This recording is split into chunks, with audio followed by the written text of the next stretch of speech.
आज हम भारत में उद्यमियों एवं उद्यमिता के धीमे विकास के कारण causes of slow development of entrepreneurship in India.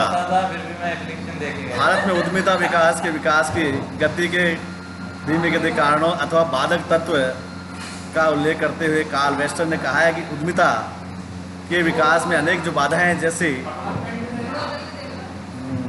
सूक्ष्म अवधारणा का अभाव, बाजार परिचितता का अभाव, तकनीकी चातुर्य का अभाव, व्यावसायिक ज्ञान का अभाव, बाजार परिचितता और बीज पूंजी का अभाव, आत्मसंतुष्टि एवं अभिप्रेरणा न होना, सामाजिक कलंक, कार्यों का न होना, समय का दबाव और दूसरी और ध्यान देना, कानूनी बाधाएं और एकाधिकार, संरक्षणवाद और पैटर्न संबंधी आदि। अगर बात करें भारत में उद्यमिता के धीमे विकास के कारणों की, तो ये निम्नलिखित हैं। पहला है परंपरागत समाज, ट्रेडिशनल सोसाइटी की अगर बात करें तो भारत का समाज परंपराओं, रूढ़िवादी और विश्वासों में रहता है, जहां जाति एवं संप्रदाय आज भी बोलबाला है। परंपरा के रूप में कार्यों में को आज भी अच्छा नहीं माना जाता। जाति प्रथा के कारण लोग परंपरागत धंधे को छोड़ने में हिचकिचाते हैं ही नहीं, इसलिए व्यक्तियों में व्यवसाय रुचि, जोखिम लेने की क्षमता, रचनात्मक चिंतन आदि की कमी रहती है। इसे उद्यमिता विकास धीमी गति का कारण माना जाता है। वंशानुगत कार्य की बात करें, हेरिडिटी वर्क की बात करें, तो भारत में जो कार्य, धंधे एवं व्यवसाय का चुनाव रुचि, क्षमता, भावना के अनुसार नहीं, अपितु वंशानुगत, अनुकरणशीलता, जाति प्रथा, धर्म, लिंग भेद आदि के आधार पर किया जाता रहा है। अगर बात करें ऐसे ही अनुत्पादक खर्च जो है, अनप्रोडक्टिव एक्सपेंडिचर की बात करें, तो आज भी यहाँ मृत्यु भोज और जो सामाजिक जो कार्य हैं, अनावश्यक जो हैं, जिनसे कोई उत्पादकता नहीं, उनको आज भी वह प्रचलन में है। इसलिए अगर बात करें आधारभूत सुविधाओं का अभाव, तो हमारे देश में उद्यमिता के अनेक के विकास के लिए आधारभूत सुविधाएं जैसे यातायात, संचार के साधन, बैंक, बीमा, पानी, कच्चा पानी, माल, सड़कें, विपणन सेवाएं, पूंजी बाजार, संगठित विपणन आदि का अभाव रहता है। यहाँ अभी भी पूरे संसाधन नहीं हैं। आगे बात करें सांस्कृतिक मूल्यों की, कल्चरल वैल्यू की बात करें, तो भारतीयों पर धर्म का गहरा प्रभाव है। हमारा आदर्श सादा जीवन, उच्च विचार रहा है। भारतीय संस्कृति में भौतिक लाभों, निजी संपत्ति, आर्थिक कार्यों एवं उच्च जीवन आदि स्तर पर अधिक महत्व दिए जाने के कारण अनार्थिक संस्कृति उद्यमिता के विकास में बाधक सिद्ध हुई है। अनुकूल वातावरण का अभाव, एक उद्योग के संचालन में समाज का प्रत्येक वर्ग जैसे श्रमिक, उपभोक्ता, विनियोग, जो इन्वेस्टर, सरकार, समाज एवं प्रतिस्पर्धा आदि का योगदान होता है। किंतु दुर्भाग्य की बात यह है कि हमारे देश में कार्य के प्रति उत्साह नहीं है। उपभोक्ता उद्यमी को शक की निगाह से देखता है और पूंजी के अभाव हमेशा ही बना रहता है। सरकार की अव्यावहारिक नीतियां, पूंजी भी नए उद्यमी शोषण की प्रतीक्षा करते हैं और प्रतिस्पर्धा स्वस्थ न होकर गला काट होती चल रही है। ऐसी स्थिति में समाज में उद्यमिता का अभाव नहीं बन पाता, उद्यमिता का वातावरण नहीं बन पाता और भावी उद्यमियों के जो मनोबल में प्रतिकूल प्रभाव पड़ता है।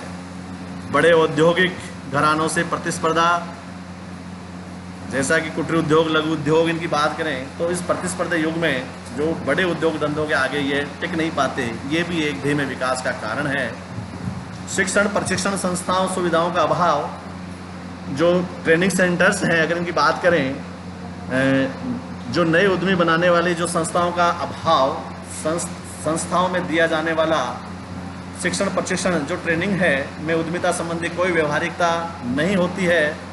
अगर जो जो ट्रेनर्स हैं वो भी उच्च क्वालिटी के नहीं हैं। प्राय उद्यमिता कार्यों को सफल बनाने हेतु अतिथि प्रशिक्षकों को आमंत्रित तो किया जाता है, किंतु उन्हें अपने क्षेत्र का ज्ञान तो होता है, किंतु उद्योगों एवं उद्यमिता की चुनौतियों का व्यवहारिक ज्ञान बहुत कम होता है। आगे पूंजी की अपर्याप्तता की बात करें, जैसा जानते हैं कि कोई भी उद्योग धंधा जब स्थापित करते हैं तो उसे पूंजी की आवश्यकता होती है, लेकिन देखा जाता है कि जिस मात्रा में पूंजी की आवश्यकता होती उतनी नहीं है। जिस प्रकार इससे व्यवसाय में पूंजी की कमी के कारण व्यवसाय पूरी तरह फलीभूत नहीं हो पाता है। सामाजिक एवं सांस्कृतिक कारण साइको कल्चरल फैक्टर्स की बात करें तो भारत में उद्यमिता के विकास या धीमी विकास के कारण सामाजिक सांस्कृतिक कारक भी हैं, जिनमें अनेक जो यहाँ जो जातियाँ हैं, जाति प्रथा है, सामाजिक कुरीतियाँ हैं, भाग्यवादिता है, धार्मिक अंधविश्वास है, आडंबर है आदि विद्वान होने के कारण लोग उनमें उलझे रहते हैं। ये भी एक यहाँ कोई के समाज वाला कहता है कि मैं ये नहीं खाता, मेरे ये धर्म में मनाही है इत्यादि। आगे बात करें नवाचारों की बात करें, इनोवेशन की बात करें तो कोई भी जो नई चीज़ है उसको अपनाने से लोग डरते हैं, नई तकनीकों को नहीं अपनाते, परिवर्तनों को चेंज नहीं करना चाहते। तो ये भी एक नवाचार जो है उसको नहीं अपनाना भी एक धीरे विकास का कारण है। तकनीकी के ढांचों का अभाव की बात करें, जो कंपनियां या सार्वजनिक उद्यमों का कुशल संचालन करने के लिए जो पेशेवर प्रबंधकों, विशेषज्ञों और प्रशिक्षण कर्मचारियों की आवश्यकता होती है, तो इसके अभाव में भी ये धीमे विकास का कारण है। और नौकरशाही एवं लाल फीताशाही की बात करें, bureaucracy and red tapism. Bharat सरकार एक और जैसे ही उद्यमियों को बहुत कम सुविधाएं प्रदान करती है, तो दूसरी ओर नौकरशाही लाल फीताशाही के चलते उन सुविधाओं का लाभ भी बहुत कम उद्यमी उठा पाते हैं कि कोई भी काम जब करते हैं उसका स्थापना करने में इतनी परेशानी आती है कि जिसे चालू करने और लोगों को मोटिवेट होने की बजाय लोग उसे दूर ही रहना पसंद करते हैं। शोध और विकास पर व्यय की बात करें तो जैसा देखा गया कि कोई भी कार्य करते हैं इसके लिए शोध अनुसंधान किया जाता है, लेकिन हमारे देश में भारत की बात करें तो यहाँ शोध और उस पर ज़्यादा खर्च नहीं किया जाता, बल्कि लोग जो राय चंद है वो राय दे के ही काम को शुरू करवाते हैं, जिससे ये भी एक धीमे विकास का कारण है। शोध पर भी कम खर्च किया जाता है।